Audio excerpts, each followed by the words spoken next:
live from all over this beautiful land. This is the Testosterone Zone with the fine men, Noel, Keith, and Steve. Take it, boys! Hey, everybody. Welcome back to what is episode 12, believe it or not, of the Testosterone Zone podcast. This is Steve. I'm back with my friends Noel and Keith. Steve and Keith and Steve. What's that? And Keith and Steve and Noel. Keith and Steve and Noel. I'm still glad we have an introduction. Yeah. Yeah, too. Are we keeping this? Sure we are. Anywho, so hey, we got a great show teed up, everybody. Bringing back the teenage guest correspondent, which we haven't done in a couple episodes. We're going to talk a little bit of food stuff and do some random questions, and we're going to do our first product review on this show. So looking forward to that. But before we get started, hey, Noel, how's the weather out your way? Did you hear that? Steve's back. Steve's Alaskan internet just had an episode.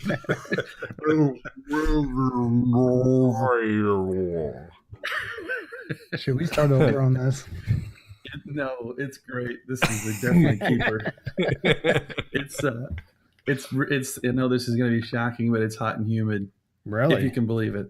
Wow. Yeah. How are things up in the eastern or western, part, Keith? The eastern west part of the country. I'm sorry, is southwest part. It's still windy. Steve, how about Alaska? What's going on? Alaska, it is actually warming up. We can see the entire yard now. All the snow has melted away. So, and as you know, the internet is horrible as usual. Did you do that on purpose? No. Oh my gosh, that was perfect timing. Wow. Right when you said the word internet, it was like, oh my gosh, that was perfect timing. Oh my gosh, I really thought you did that on purpose. I really wish the listeners could hear that. It's pretty funny. It really is. I'm glad it doesn't. When we laugh every day. Yeah, that's true. So, Keith, do you want to introduce the teenage guest correspondent? Yes. So our first teenage correspondent has heard things. Okay, he's heard that the other teenage correspondents have been one-upping him, not only saying the word or phrase of the day, but throwing out jokes. So he's prepared today.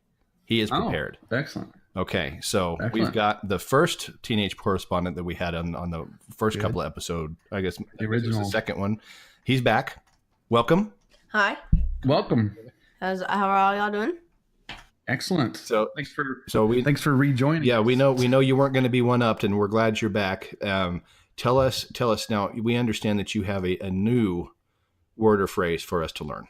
All right. So the word is fam. Oh, fam, like family. So it's short for family. All right. No, that's why we're doing this. Oh. Exactly. And I'm moving on. Okay, teach us a great one. Oh, okay. He just lit you up. He did. Okay. Okay. So fam. Fam Okay. could be just like your squad, or just in case y'all know what squad is, just like your We could only handle one a day. your homies, dude. Like so, like your this homies. This little podcast right here. I know. So it's a fam. So Steve and Noel and I, the Testosterone Zone is the fam. We're the Pretty fam. much, yeah. I didn't know this before. I'm not cheating this time, just so you know. Well, I believe you. I do believe you. Okay, that's awesome. So But you go ahead. So you used the word then already, I did. right? Yes. So now it's your turn or Steve's turn. Well, the Mancation group is a fam, right? Yeah. We got to go camping with our buds. Yeah. At Mancation, they're a fam. Did he nail it? Yeah. Nice. Okay, he's giving you a thumbs up. We're getting this one. Okay, here we go. Steve, Ready? Wow. Here comes a steak. And I'm grinding over here. Wow. I'm sure you are. I'm going a completely different direction. I really enjoyed playing Top Golf with my fam. Oh, when we all went to Top Golf that time. Yeah. Oh. Okay, you got so. Yeah. Did he nail it? Yeah, y'all are good. Wow. Oh man. I think this might be the first week that we all got it right the first time. I'm proud of us. That is a first. I'm pretty sure. This generation's evolving. Yes. Yeah. Yes. Oh man! So you're coming back later for the joke of the day? Yes. Okay, I so think it's a joke. you've got one teed up and ready already. Oh, don't dude, you? it's Can I ask It's our a fun correspondent a question? Okay, yeah. go ahead. So I'm curious to our teenage guest here. Have you participated in any of these teenage fads that we've seen lately, like inhaling a dish detergent or a laundry detergent, any of that type of stuff? No, that's dumb. So what are That's they good to doing hear. that? I'm really glad, and you're not saying that just because I'm sitting next to you, are you? Okay. Yes. No. It's fun because we go through the idiot fad of the week at the table, and like they all look at me like, "Are you serious?" Wow. It's pretty bad. It's pretty bad. Kids these days. Yeah. I know, man. Aren't you glad? Aren't you glad you're above that? Yeah. Aren't you glad your fam is above that? Oh, you see what I did there? Yeah. That kind of worked. Come on. I guess. Like, what are you saying about fam? Like, what do you? Oh my! say? I just used fam like the family. I did it the backwards way. You just did it. But I'm glad your fam doesn't do this. The guys that you hang out with. Yeah. That's better. Yes. It's hard because you have to justify what fam is. Yeah. Do you all feel the same way? You have to define it. Yeah, you do. You kind of It's have to tricky. define it. I I'm like never it though. going to use this one. I know. You've said that for every one. No, I like the hard pass. Hard and pass. I've used extra at times. Okay, yeah, extra is good. Okay, that's all right. Yeah. One of these days we'll be up there, mancation, something like that. We'll throw out the fam. It's gonna be good. What's up, Yeah. fam? Fan right. works. All right, man. Okay, we'll have you back for your That joke. works. You're a good man. Thank Thank you sir. for participating Yes, you again are. and representing, teaching us problem. to be cool again. See you soon. See ya. All right. Man food of the week.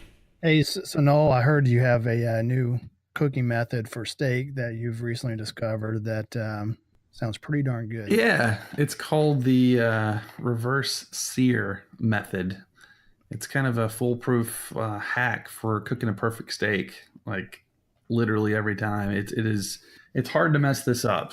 Although I'm sure we'll probably find a way to screw it up. But anyway, you know the problem. Like you go and you buy this big thick steak, and the steak is like an inch and a half thick. It's huge, and you throw it on the grill and stuff, and the outside cooks, but the inside when you cut into it is just like bloody rare or not even cooked in some cases. So the reverse sear method, actually I guess the regular sear method, what you do is you heat up a really hot pan, you throw the steak on there, you cook it really hot for like a minute or so on both sides, and it forms a crust on the outside of the steak, and then you put the steak in the oven, you cook it the rest of the way.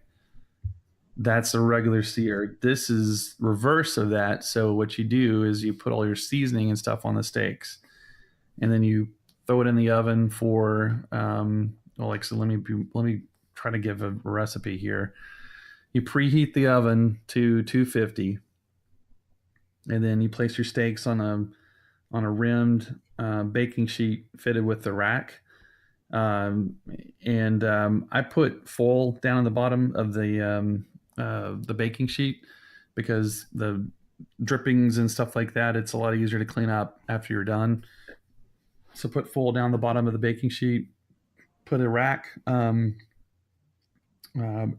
the baking sheet, and then you put your steaks on there, and first of all, before you put them on the rack, you season them up really good with a lot of salt and pepper. And I recommend you use kosher salt because I used like regular salt, and I used a pretty liberal amount of salt and pepper on there. And once it was cooked, I didn't get much salt flavor. You really need to. I don't know why. I guess it's because it cooks for so long or something. But I didn't get a salty taste. Steve, you've done this before, haven't you? Yeah, absolutely. Did you experience the same thing, or did I just have weak salt? I use the kosher, and I really think what it comes down to the kosher helps tenderize the steak at the same time. Okay. And so I think that's sort of the thought process behind using the kosher versus iodized Salt. Oh, Right. but it's good. So you preheat your oven to 250. You place your steaks on a rim baking sheet fitted with a rack. Put foil down the bottom of the baking sheet, and you season the salt. Season with kosher salt and regular not kosher pepper. I guess I don't know. Cracked pepper. Protestant pepper. I don't know. Anyway. And then you roast it in the oven for 45 minutes to an hour. And you're going to need a meat thermometer, and you want it to be 125. And right at 125, it's about medium rare. And this is what I'm giving you are the timings for doing like a medium steak. If you want to do it, more rare, then you pull it out before 45 minutes to an hour. That's what she said. Oh man. And so you want to check the instant read thermometer until it reads 125, and then once you do that, take it out and let it rest for about 5 minutes. I checked it about 40 minutes into the cooking, into it being in the oven, just to kind of see where it's at. And at 40 minutes, it was at 105, and then right at 1 hour, it was at 120, about 123 or 124. So I pulled it out, and you let it rest for 5 minutes. And right at the 45-minute mark, I turned on my grill like full blast and got it extremely hot. And you either want to use a grill or you want to use like a cast iron skillet, and you want the skillet or the grill to be like mega hot. And let it rest for 5 minutes, and then once it's rested, you put the steak on the hot cast iron skillet or grill, and you cook it for 1 minute per side until there's a dark brown crust that's formed on the outside of the steak. Nice. That sounds good. And then you pull it off there for 10 minutes, let it rest, and then slice it and serve it. And dude, I tell you what, you tried this tonight, right? Yeah, I did. And I wish I had taken a picture of the steak, because we got they were thick, like little over an inch. Well, they were probably 1.5 inches. Big steaks, ribeye steaks. And this does not work with your small, thin steaks. It'll destroy those, but it needs to be a really good thick steak. And it was cooked all the way through. It was extremely tender, and it was awesome. The flavor on it too is just really good. So highly recommend that. I've got to try that. I've heard you talk about it. I've heard Steve talk about it. A couple of our other friends talk about it. That's my goal this weekend. I'm going to try it. Yeah. It sounds really good. I tell you, it's so super easy, and the great thing is I'm not sure I'll ever grill a steak again after, discovering the reverse sear method. And great thing is you don't need a grill to do this. And matter of fact, it's better if you don't use your grill. I know there's some people that do the reverse sear by throwing it on the grill first and then searing it on a stovetop. But you know what? I really think that this, the reverse sear is going to be the way that I eat my steaks the rest of my life, because it was too darn good. It sounds good. And you did it. You used the cast iron, didn't you, Steve?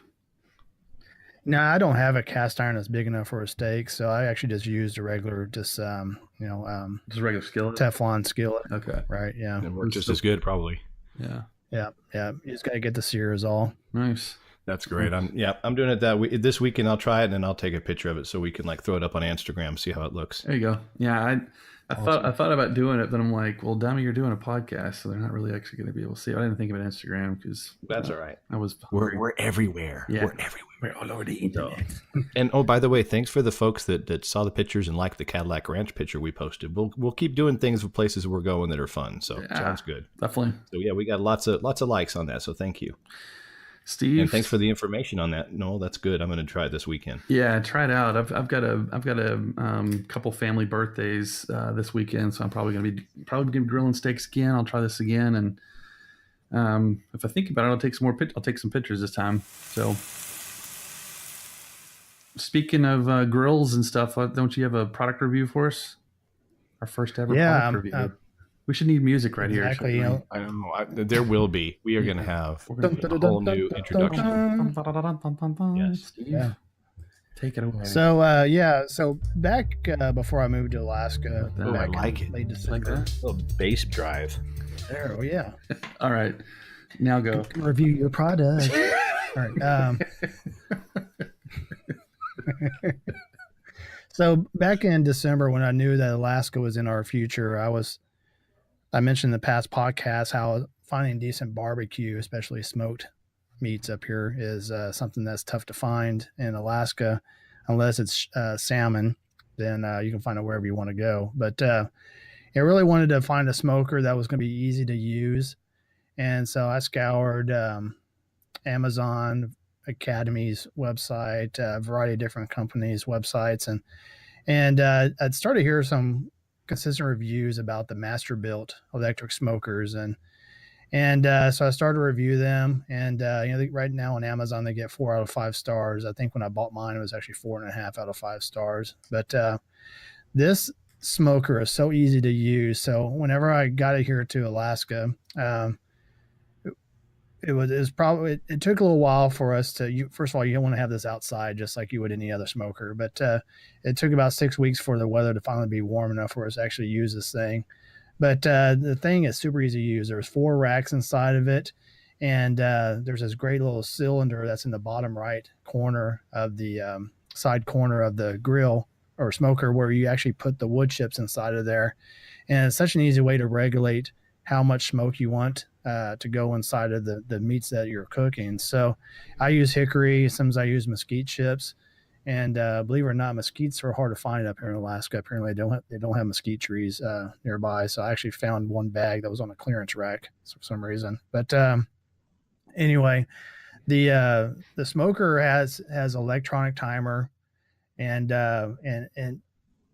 it can do, as I mentioned, four different racks inside there. So the most I've done at one time is 2 whole chickens and 2 racks of ribs, and just let them go for about 6 hours nonstop. And we haven't had a bad meal out of this thing. I did my first brisket to break in the smoker, and it was super easy. But the one that I have is the master built 30-inch, so each rack is 30 inches wide, and it has a water pan at the bottom, and then it has a heating element underneath that water pan. And the only downside of this smoker is the fact that it's a little bit harder to keep all the meat's juices out of the water pan. So you have to sort of, I fashioned a little aluminum foil tray and put it above the water pan so it wouldn't get all nasty in there. But I tell you what, I know, Keith, I've told you about this quite a bit. If you're looking for a smoker at home that's easy to use, doesn't require constant tending to keep the temperature right, this is definitely the way to go, and super easy to use.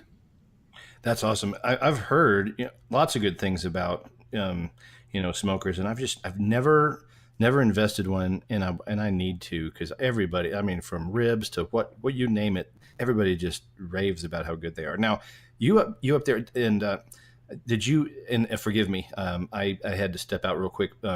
Did you mention about the temperature difference in Alaska affecting your grill at all? Yeah. Okay. Yeah, initially we had to wait till it got a little bit warmer. We had to wait till it got a bit above 30 degrees before I used it for the first time. But the temperature created some fluctuation, but there's actually a seal all the way around the door, so it really keeps the heat in. The only problem is if you ever put like an extra temperature probe in or something, then it allows a little bit of the smoke to seep out, but it's very minimal. Okay. This thing does come with a remote, so you can actually control the temperature. So if you feel like the temperature is fluctuating too much, you can raise it up and try to get a little bit more consistent heat level. And then also has some probes built into it as well. I actually bought an iGrill temperature probe as well that hooks up to the Bluetooth on my phone, and that's been the easiest way for me to grill and maintain the proper temperature is by having that thing. But yeah, it's fun. I was real skeptical about an electric smoker because there's, I guess, I've always used charcoal or wood most of my life, and really gave this one a try. I'm super pleased with it. Tons of people on YouTube that have videos about what they've done in it, and it's pretty amazing what people are putting out of that smoker. I bet so. That's awesome. That sounds so easy. I mean, I like the hard part about having like a wood smoker is that, I mean, the temperature fluctuates so much that you're always having to babysit the stupid thing, and that's the worst. I mean, it's like 2 or 3 o'clock in the morning, and you're still out there like, come on, stay at 200 degrees. But right, man, control it with a remote. That is really awesome. It really is. Yeah. So I mean, I can lay in bed with that Bluetooth sensor and know how far I had left on it. And the only thing I had to do is Mill and I got up, just made sure that the water pan still had water in it, and then sprayed down the brisket a little bit. But that's really about all I did. And the brisket's pretty good though. Yeah, it was good. I know what I'll do differently next time. I think part of it is not trimming down the brisket the right way, and so one end of the brisket was thicker than the other, so it cooked inconsistently. But I know what I'll do next time. Smoking and smoking meats is like it's a learning and process. I mean, it's you kind of do it once and learn something, and then you apply it the next time, and eventually you figure it out. Eventually you get it right. But that's pretty awesome. I think you said probe about 28 or 29 times. I lost count. But I was just glad you said you were taking the Bluetooth to bed and not the probe to bed. I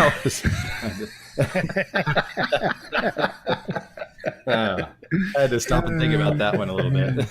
That's awkward. Man, I was thinking mine's in the gutter. Like, if you have a really good window, you could probably see Uranus from there too. Yeah. Yeah, man. You've got it. I think that's another one of those. What did you call it, Steve? About your steak and your curtains? It's in the contract. It's got to be brought up at least once an episode. Exactly. So I guess moving on to the next thing, Keith, you have some interesting topics for us this show. So conversation starters, right? I mean, one of the things that just something to lighten up the air, something to lighten up the mood around people that maybe you don't know, people that you're trying to build relationships with. I try to teach the kids, get off the phones and let's have some things that you guys can start talking about like humans and things like that. I came up with a couple of a couple of questions, I guess you could say, that are random questions that would get people to kind of start talking. And some of them can be, I mean, they're family friendly, but there's some that you can do at the dinner table, some that you can do with folks at work, things of that sort. And so the first one, we've had a lot of stuff in the news today or this week, the missiles that were going in and to take out the chemical weapons plants. And, there's always stuff in the Korean Peninsula that we're having problems with. So, this is my first question. So, what, instead of war and these kind of things, what are some fun and interesting alternatives to war that countries could settle their differences with? What would be a good, and now, I'm thinking of this as like, it's got to be regional too. So like, you definitely couldn't have a vodka contest with Russia. They would probably win, right?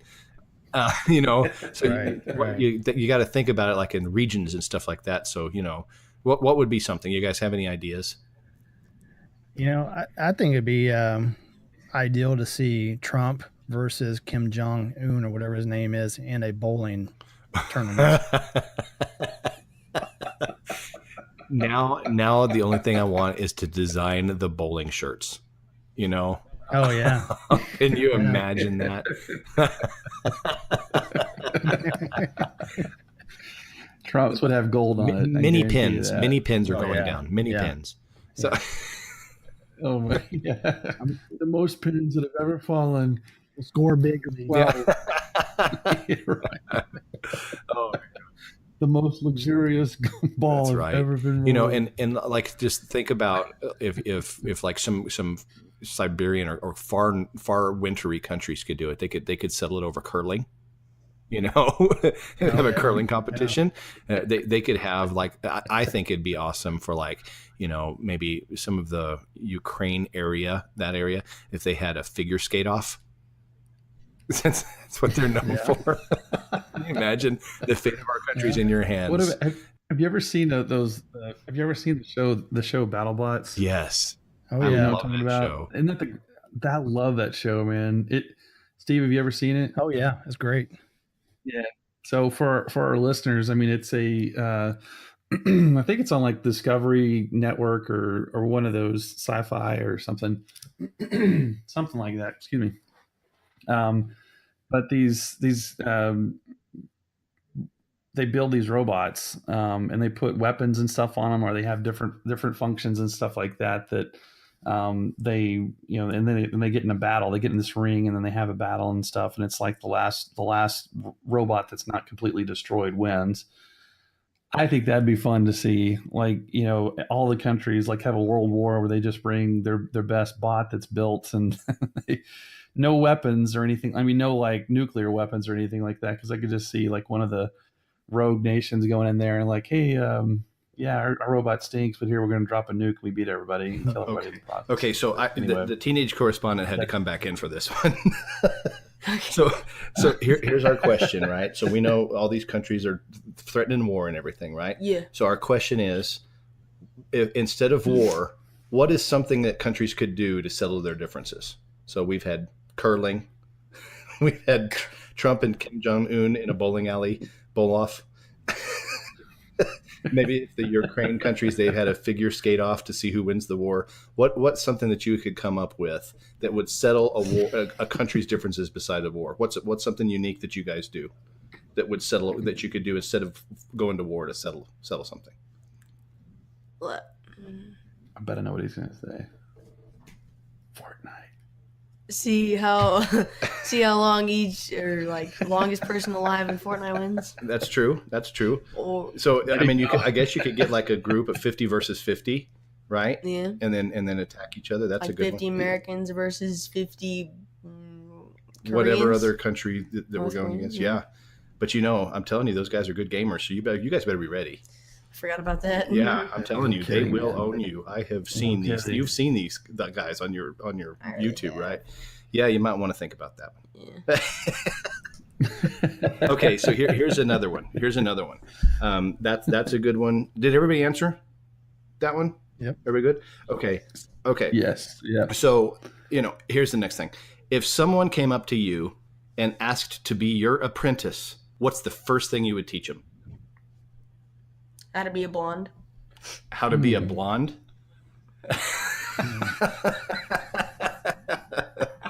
There's a joke in there somewhere, bro. That's a good one. Because why? Blondes have all the breaks? Is that what you're saying? They got the brains, dude. That's all I gotta say. Okay, what would you all say? Yeah. How to grill a steak. Okay. I like There it. you go. Yeah. So, Steve? Probably something about how to hang curtains without getting angry. Yeah, I could see that. Steak and curtains are represented. I guess There you go. Keep the streak I would be alive. able, then you know where this is going. I would be able to show them how to look through a telescope and find Uranus.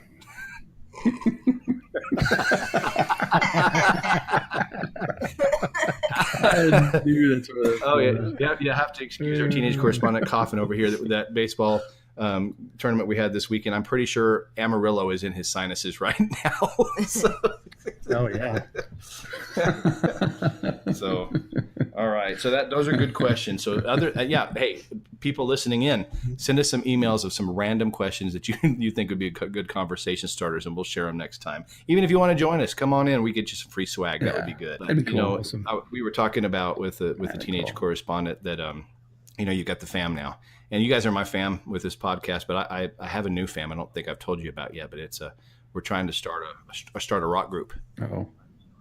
And our rock name is 999 megabytes. Problem is, we still haven't gotten a gig yet.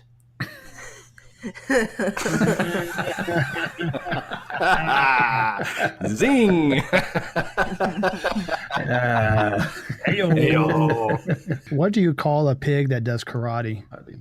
Chop suey. Chop suey. Pork chop. Yeah, pork chop. All right, man. You got any more? These teenagers. What is it? What is it, A Steve? pork chop. Oh, pork chop. That's funny. The teenage correspondent got him. Oh my gosh, that's funny. Oh man, my dog can do magic tricks. Uh-oh. Did you know that? No, I didn't know this. Yeah, he's a labracadabrador.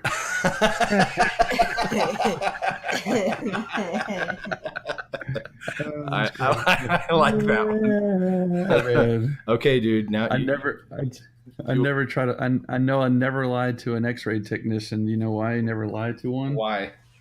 Because they can see right through you. Oh gosh. He's on all of them, huh? He knows all of these. Literally, I didn't even know that one. That was just like a guess? thing. I figured they could see right through you. So. Jeez, man. The teenage correspondence on the ball. I'm telling you, this. Do you have one? Do you have a joke? Another joke for us, teenage correspondent? Yeah, I've been waiting for this one. Let's see if it lives up to the hype. Okay. All right, here we go. Drum roll, please. What do you call a deer with no eyes? Deer with no eyes. I don't know. No idea.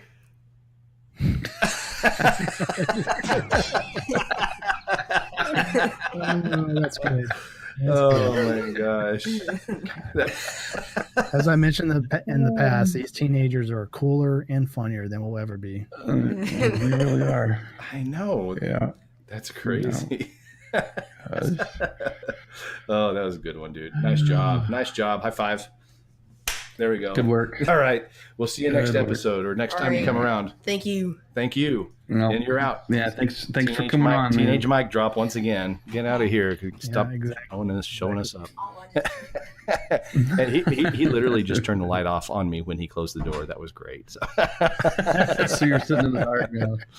Nice. oh, Well, it's been a good show. Noel, you want to send us home? Well, before we sign off, the three of us wanted to say a special word for Barbara Bush. She passed away this week, and she was at the young age of 92 when she passed away.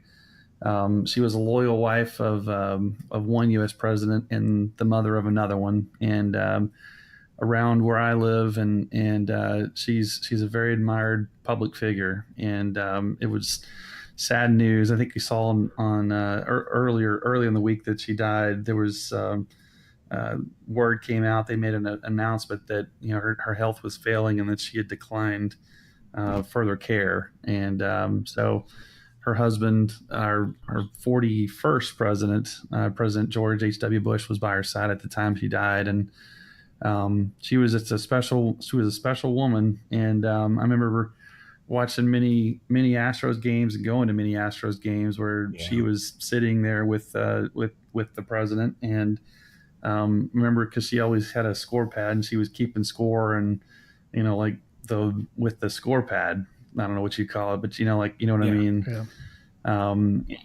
She and her husband were kind of a staple at Astros games for a lot of years, and they were very active in the community, and she lived a very, very long life. And I know that the family is mourning, and I know the nation is mourning too, the loss of a very special lady. So again, like before we signed off, we just wanted to say something about her, and the three of us actually had the privilege of marching in the parade for her son's inauguration as the governor of Texas, and actually came pretty close to running into her at the airport. So that was pretty special. It was good memories, and they're a neat family. So whether you agree with them or not politically, that really doesn't matter.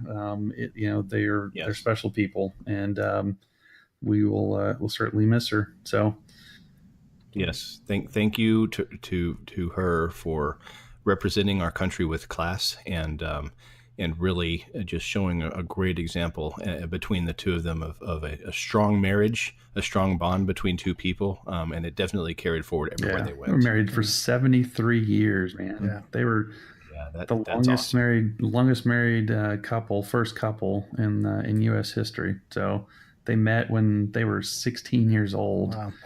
And That's cool. It's something. But they stuck together through thick and thin, and pretty amazing couple. So They really are. Absolutely. Thank you for saying that, Noel. absolutely. So, well, with that, we thank you for joining us for our 12th episode, and we look forward to the next one, and hope you guys all have a great week. Take care, everybody.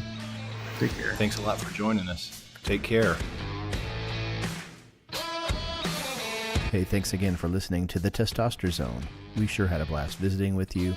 If you enjoyed this, don't forget to subscribe, leave us some feedback, and don't forget to follow us on Twitter and Instagram. All Testosterone Zone podcast episodes are written and produced by Noel, Keith, and Steve, unless otherwise noted. The opinions expressed in the Testosterone podcast are our own and not those of our employers, families, parents, kids, dogs, cats, your mom, or any other entity Noel, Keith, or Steve are affiliated with now, in the past, or in the future, forever.